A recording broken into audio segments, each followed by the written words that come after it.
بسم اللہ الرحمن الرحیم۔ گمنام ہیرو کے معزز ناظرین السلام علیکم۔ دوستو لائک ضرور کر دیا کریں، شکریہ۔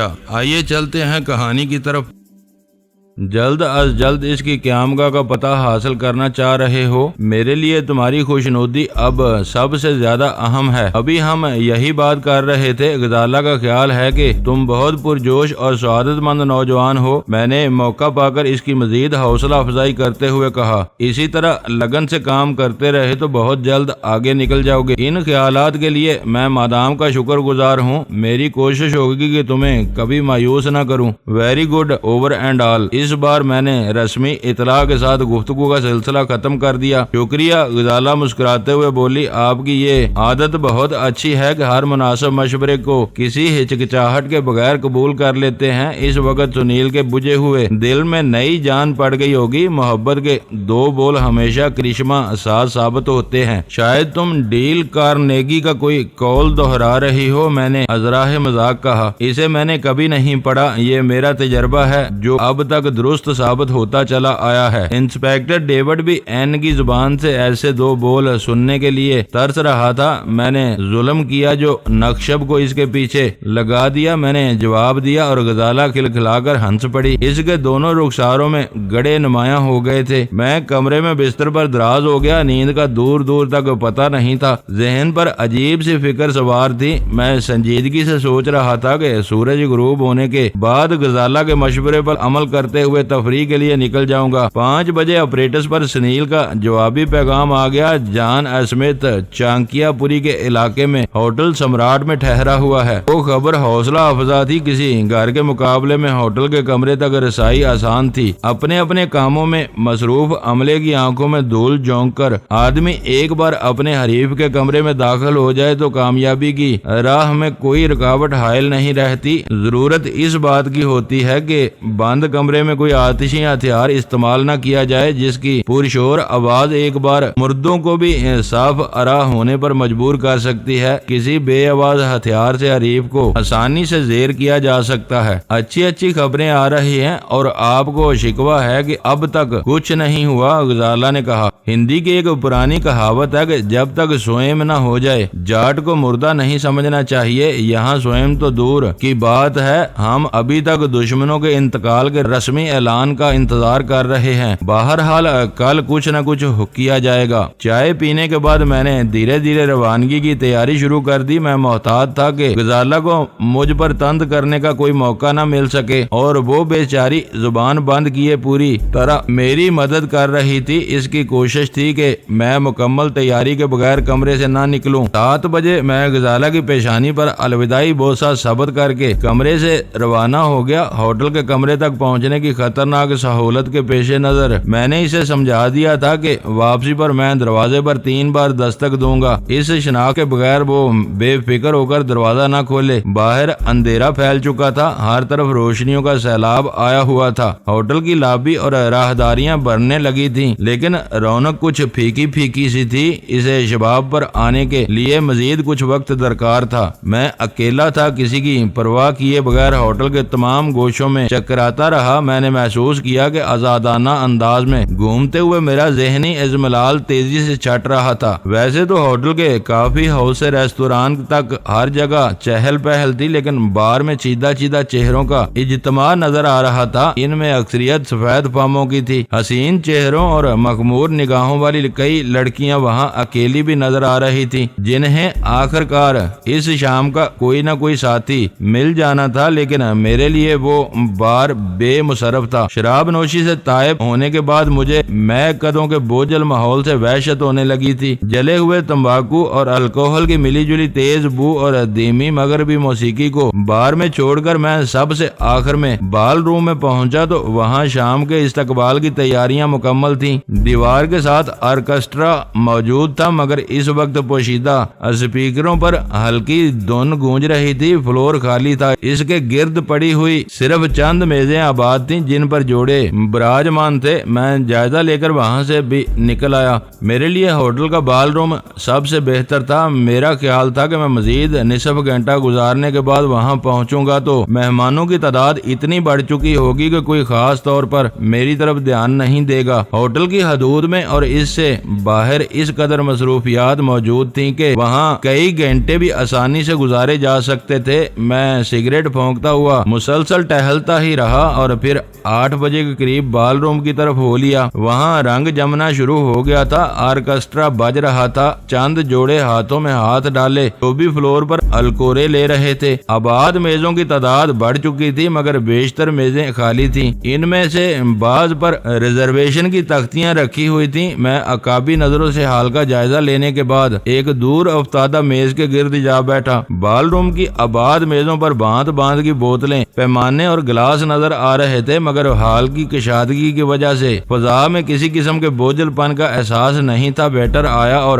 میں نے سینڈوچز کے ساتھ کافی کا آرڈر دے دیا۔ رقص کا راؤنڈ جاری رہا۔ نئے آنے والوں میں سے کئی جوڑے فلور پر اتر گئے، میزیں گرتی جا رہی تھی۔ اچانک ساز تیز چیخ کے ساتھ یک لخت خاموش ہو گئے۔ بال روم میں تالیوں کے دھیمے شور سے گونج اٹھا۔ ناچنے والی اطمینان سے اپنی اپنی میزوں کی طرف لوٹ آئے۔ میری ساری توجہ حال پر مرکوز تھی۔ جب کئی افراد نے گردنیں اٹھا کر داخلی دروازے کی طرف دیکھا تو فطری طور پر میری توجہ بھی اس طرف مبذول ہو گئی۔ وہ اجلی رنگت اور تیکھے خد و خال والی کوئی سبک اندام مقامی لڑکی تھی۔ نزاکت سے اندر چلی آ رہی تھی۔ اس کے جسم پر آسمانی رنگ کی ریشمی ساری اور مختصر سا بلاؤز نظر آ رہا تھا۔ اس کا بلاؤز اس قدر مختصر تھا کہ اس کا اوپری جسم لباس سے تقریباً محروم تھا۔ پیٹ، کمر اور شانوں کی پردہ پوشی کے لیے ساری کا مختصر پلو ناکافی ثابت ہو رہا تھا۔ اس لڑکی کو اندازہ تھا کہ متعدد نگاہیں اس پر مرکوز ہو چکی تھی، مگر وہ خود طائرانہ انداز میں یوں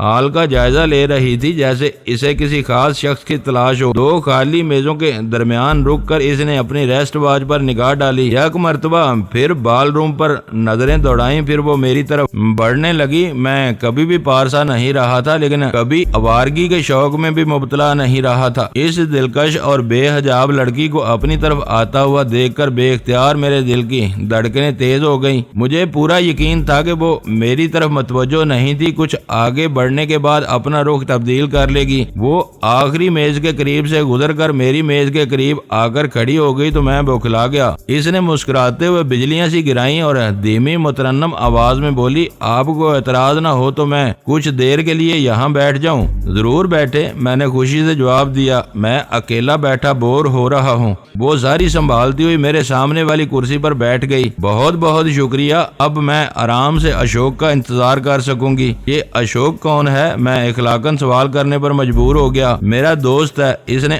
8 بجے سے پہلے پہنچنے کا وعدہ کیا تھا مگر اب تک نہیں آیا۔ اچھا ہوا، میں نے اس کی بات کاٹ کر مسکراتے ہوئے کہا، اس بہانے مجھے آپ کی میزبانی کا موقع مل گیا۔ آپ کیا پینا پسند کریں گی؟ سنگل اسکاچ، اس نے بے ساختہ کہا، پھر چونک کر شرمندگی سے بولی، ارے آپ تو کافی پی رہے ہیں، پھر میرے لیے بھی کافی ہی منگوا لیں۔ وہ روکتی رہ گئی مگر میں نے اس کی پہلی فرمائش کا احترام کرتے ہوئے ویٹر کو ڈیلکس اسکاچ کا نپ لانے کا آرڈر دے دیا۔ اس نے نپ پر بھی مجھے روکنا چاہا، وہ سنگل پیک پر اصرار کر رہی تھی مگر میں فیاضی دکھانے کے موڈ میں تھا۔ میں نے کہا، جو بچ جائے گی وہ اشوک کے حصے میں آئے گی۔ آپ پیتی ہیں تو آپ کا دوست بھی ضرور پیتا ہوگا۔ ہاں، وہ بہت شریر ہے، وہ شوخی سے بولی، مجھے یہ عادت اسی نے ڈالی ہے۔ مجھے رینا کہتے ہیں۔ چند ثانیوں کی خاموشی کے بعد اسے تعارف کا خیال آ گیا۔ یہ کہتے ہوئے اس نے بے تکلفی سے اپنا داہنا ہاتھ آگے بڑھا دیا۔ میں مظہر خان ہوں۔ میں نے اس کا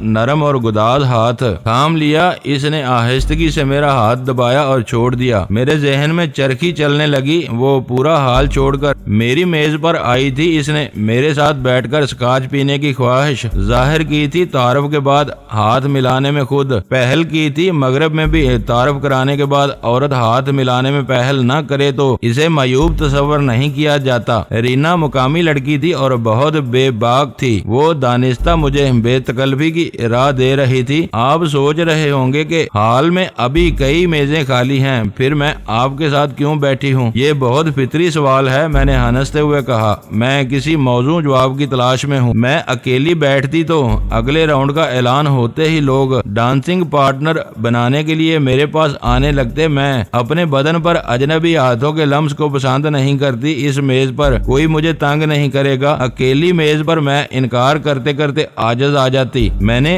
غور سے اس کی طرف دیکھا، اس کے چہرے پر مکاری نہیں تھی۔ میں نے کہا، اگر میں ناچنے کی فرمائش کر بیٹھوں مجھے کوئی عذر نہیں ہوگا، تعارف ہو چکا ہے، اب ہم ایک دوسرے کے لیے اجنبی نہیں ہیں۔ وہ بے ساختہ ہنس پڑی۔ ویٹرس پاٹ، سوڈے، 2 شفاف پیمانوں اور نمکین مونگ پھلی کے دانوں کے ساتھ بلیک لیبل کا نپ لے آیا۔ بوتل کے ڈھکن کی سیل توڑ کر اس نے میز سجائی اور واپس چلا گیا۔ میں نے رینا کے لیے اسکاچ کا ایک درمیانہ پیگ بنانا شروع کر دیا۔ اس نے مقدار میں اضافے پر کوئی اعتراض نہیں کیا۔ رینا نے اپنا جام فضا میں بلند کیا۔ میں نے کافی کا کپ اٹھایا۔ رینا کا پہلا گھونٹ خاصا بڑا تھا۔ پیگ میز پر رکھنے کے بعد وہ اپنے نازک لبوں کو دانتوں میں دبا دبا کر چوسنے لگی، جیسے لبوں پر رہ جانے والی اسکاچ جذب کر رہی ہو۔ برا نہ مانو تو تکلف ختم کر کے ہم سادگی سے باتیں کریں، میں نے تجویز پیش کی۔ تم نے میرے دل کی بات کہہ دی۔ تکلف سے اجنبیت کی بو آتی ہے۔ وہ خوش ہو کر بولی، تم بہت اچھے آدمی ہو۔ میری دعا ہے کہ اب اشوک نہ آئے۔ سے ذرا بھی احساس نہیں ہے کہ میں اس کے انتظار میں سوکھ رہی ہوں گی۔ تم مل گئے ہو تو یہ شام اچھی گزرے گی۔ وہ رفتہ رفتہ کھل رہی تھی۔ میں معصومانہ صورت بنائے اس کی ہاں میں ہاں ملا رہا تھا۔ میری چھٹی اس کہہ رہی تھی کہ وہ کسی خاص مقصد کے تحت دانستہ مجھ سے ٹکرائی تھی۔ یہ بھی ممکن تھا کہ وہ پہلے سے میری گات میں رہی ہو اور اسے میرے قریب آنے کا موقع نہ ملا ہو۔ یہ ایک اتفاق تھا کہ اس شام غزالہ میرے ساتھ نہیں تھی اور میں اکیلا ہی بال روم میں آ بیٹھا تھا۔ رینا نے اس موقع سے فائدہ اٹھا لیا تھا۔ وہ کون تھی؟ اسے بھیجنے والے کون تھے؟ کیا میں پہچان لیا گیا تھا؟ میرے ساتھ یکا یک کیا کھیل شروع ہو گیا تھا؟ میرے ذہن میں یکے بعد دیگرے بے شمار سوالات اور اندیشے امڑے چلے آ رہے تھے۔ تنہا باہر نکلنے سے ذہن کا بوجھ ہلکا ہوتے ہوتے اچانک بڑھ گیا تھا۔ میں اپنا پیگ ذرا تیزی سے خالی کر لوں تو تمہیں کوئی اعتراض تو نہیں ہوگا؟ رینا مجھ سے پوچھ رہی تھی۔ پیگ ہی نہیں، تم پورا نپ صاف کر دو تو مجھے کوئی اعتراض نہیں ہوگا۔ میں اپنی کافی ختم کر چکا ہوں، کیا تمہیں کہیں جانا ہے؟ پیگ سے ایک اور لمبا گھونٹ لے کر وہ ہنس دی۔ تم بہت سادہ لو معلوم ہوتے ہو، دیکھتے نہیں کہ فلور پر اگلے راؤنڈ کی تیاریاں ہو رہی ہیں۔ میری خواہش ہے کہ میں اس راؤنڈ میں تمہارے ساتھ شرکت کروں۔ شام کا خمار گہرا ہو جائے گا۔ میں نے پرتشویش نظروں سے اس کے برہنہ شانوں اور بازوؤں اور پیٹ کی طرف دیکھا۔ وہ نازک اندام اور متناسب الاعضاء لڑکی تھی۔ عام حالات میں شاید میں ایسی کسی پیشکش سے محظوظ ہوتا، لیکن اس وقت میرے ذہن میں وسوسوں کے بے شمار سمپولیے کل بلانے لگے تھے۔ وہ درجہ بدرجہ آگے بڑھتی جا رہی تھی، بے تکلف ہونے کے ساتھ ساتھ مجھ پر اپنے بدن کا جادو چلانے کی کوشش کر رہی تھی۔ فلور مینیجر نے مائک پر آ کر اگلے راؤنڈ کے لیے آرکسٹرا کا اعلان کیا تو میرے کچھ بھی پلے نہ پڑ سکا۔ وہ بہت عجیب اور نازک صورتحال تھی۔ ایک معمولی اور نوجوان لڑکی نے مجھے ذہنی طور پر بکھیر کر رکھ دیا تھا۔ رینا نے پیگ میں بچی ہوئی اسکاچ اگلے گھونٹ میں خالی کر دی، اپنا وینٹی بیگ میز پر رکھا اور کرسی سے اٹھ گئی۔ ناچار مجھے بھی اپنی جگہ چھوڑنی پڑی۔ آرکسٹرا شروع ہو گیا، جوڑے فلور پر جانے لگے۔ میں نے رینا کا بایاں ہاتھ اپنے داہنے ہاتھ میں لیا اور بایاں بازو اس کی کمر کے گرد حمائل کر دیا۔ وہ اس لڑکی کے بدن کا پہلا لمس تھا۔ میرے پورے وجود میں سنسناہٹ سی دوڑ گئی۔ رقص شروع ہو گیا۔ میں نے رسمی طور پر رینا کی کمر پر ہاتھ رکھا ہوا تھا، مگر اس کی گرفت جارحانہ تھی۔ موسیقی کچھ اور تھی، میرے قدم کہیں اور پڑ رہے تھے۔ تم بہت اچھے سٹیپ لے رہے ہو، رینا نے میرے کان کے قریب سرگوشی کی۔ ذرا قریب ہو جاؤ، میں وارم اپ ہو جاؤں گی۔ رینا کو فلور پر دیکھ کر کئی منچلوں نے اپنی ساتھیوں کو لے کر جگہیں چھوڑ دی تھی۔ اس امر میں کوئی شبہ نہیں تھا کہ شکل و صورت اور لباس کے اعتبار سے رینا پورے بال روم میں ممتاز اور منفرد نظر آ رہی تھی۔ تم ہوٹل میں رہ رہے ہو، سچ سچ بتانا کہ کہاں سے آئے ہو؟ موسیقی کے سروں میں رینا کی دھیمی آواز میرے کانوں تک محدود تھی۔ پاکستانی ہوں، تمہارا ملک دیکھنے آیا تھا، لیکن اب معلوم ہو رہا ہے کہ میں صرف تم سے ملنے کے لیے یہاں آیا تھا۔ میں نے اپنی تمام الجھنوں سے نجات پا کر ایک راہ اختیار کرنے کا فیصلہ کرتے ہوئے جواب دیا۔ میری ہچکچاہٹ کی وجہ سے اس کی پیش قدمی کی رفتار سست تھی۔ میں نے اس کے عزائم بانپ کر اس کی حوصلہ افزائی کرنے کا ارادہ کر لیا تھا تاکہ وہ جلد از جلد کھل کر میری سامنے آ سکے۔ اس ترکیب سے میں تذبذب اور بے یقینی کی طوالت گھٹا سکتا تھا۔ اس وقت اشوک آیا تو مجھے تمہاری باہوں میں دیکھ کر کباب ہو جائے گا۔ وہ بار بار اشوک کا نام ٹیپ کے بند کے طور پر استعمال کر رہی تھی۔ وہ لڑنے بیٹنے پر تل گیا تو میں اسے بتا دوں گا کہ تم خود میری میز پر آئی تھی۔ وہ اتنا دلیر نہیں ہے، اگلی ملاقات تک اندر ہی اندر سلگتا اور انگاروں پر لوٹتا رہے گا۔ وہ شراب نوشی کی عادی معلوم ہوتی تھی۔ تیزی سے اسکاچ کا تقریباً 1.5 پیگ خالی کرنے کے باوجود بالکل ٹھیک ٹھاک نظر آ رہی تھی۔ اب اس کا ذکر نہ کرنا، ڈانس کا سارا لطف غارت ہوا جا رہا ہے۔ میں نے اپنی گرفت ذرا سخت کر دی۔ گڈ، اب تم موڈ میں آئے ہو۔ پاکستان میں تم کیا کرتے ہو؟ گاڑیوں کا چھوٹا موٹا کاروبار ہے، معقول آمدنی ہو جاتی ہے۔ صابر آدمی معلوم ہوتے ہو، تمہیں اپنی آمدنی میں اضافے کی کوئی فکر نہیں معلوم ہوتی۔ آمدنی بڑھنے کی راہیں مسدود ہوں تو آدمی کو صابر و شاکر ہونا پڑتا ہے، یہی میری مجبوری ہے۔ تم چاہو تو میں تمہاری مدد کر سکتی ہوں، تھوڑا سا کام کر کے تم بہت کچھ حاصل کر سکتے ہو۔ اس نے معنی خیز پیشکش کی۔ اس کی گفتگو ایک خاص ڈب پر آ گئی تھی۔ میں نے کوئی جواب نہیں دیا، میرے ذہن میں خطرے کی گھنٹی بجنے لگی تھی۔ تم نے جواب نہیں دیا۔ چند اسٹیپ لینے کے بعد اس نے مجھے ٹوکا، تم سے ملاقات ہو گئی ہے تو میں تمہارے فائدے کی بات سوچ رہی ہوں اور تم خاموش ہو۔ آج کے دور میں دولت ہی سب کچھ ہے، جس کی جیب خالی ہے اسے زندہ رہنے کا کوئی حق نہیں ہے۔ تم صحیح کہہ رہی ہو، لیکن تمہارے قدم غلط پڑ رہے ہیں۔ ڈانس کا راؤنڈ پورا کر لو، یہ باتیں بعد میں ہوتی رہیں گی۔ موسیقی کی لے پر جوڑے تھرکتے اور ناچتے رہے۔ ان میں ایسے بھی تھے جو اپنے موٹے اور بدے جسموں کی وجہ سے مضحکہ خیز نظر آ رہے تھے، لیکن دنیا و مافیا سے بے خبر اپنی دھن میں مگن ناچے جا رہے تھے۔ بعض چلبلے اور شوخ نوجوان بار بار میرے اور رینا کے قریب سے گزر رہے تھے۔ ان کی آرزو تھی کہ اپنی اپنی شریک کی نظر بچا کر رینا کے بدن کے کسی دمکتے ہوئے حصے کو ہاتھ یا کوہنی سے چھو لیں۔ اس وقت رینا میری تحویل میں تھی۔ میں نے ایسے لڑکوں کو نگاہ میں رکھا ہوا تھا، جو ہی وہ سرور کے عالم میں قریب آتے تھے میں رینا کو ہلکورا دے کر ان کی ذات سے بچا لیتا تھا۔ وہ تشنا آرزوؤں اور رنگین سپنوں کا رقص تھا۔ وہ کافی دیر جاری رہا۔ باری برکم اور معمر جوڑے تھک کر ہانپنے لگے۔ بعض پیشانیوں پر ایئر کنڈیشن کے باوجود محنت یا ندامت کا پسینہ چمک رہا تھا۔ راؤنڈ ختم ہوا، ہال ایک بار پھر تالیوں سے گونج اٹھا۔ رقاصوں کی بھیڑ میں میں اپنا راستہ بناتا ہوا رینا کو میز پر واپس لے آیا۔ مزہ آ گیا۔ رینا اپنی غزالی آنکھیں موند کر والہانہ انداز میں بولی، بہت مدت کے بعد تم جیسا منجا ہوا ڈانسنگ پارٹنر ملا ہے۔ پہلا پیگ راؤنڈ کی نظر ہو گیا۔ میرا خیال ہے کہ اب تمہیں دوسرے جام کی ضرورت ہے۔ میں نے پوچھا، پلیز بنا دو۔ اس نے ایک ادا سے میری طرف دیکھتے ہوئے التجا کی۔ مجھے یوں محسوس ہو رہا ہے جیسے میں مدتوں سے تم کو جانتی ہوں۔ تمہارے ساتھ ہر چیز میں نیا لطف آ رہا ہے۔ اسکاچ کا مزہ بھی دوبالا ہو جائے گا۔ میں نے خاموشی سے اس کے لیے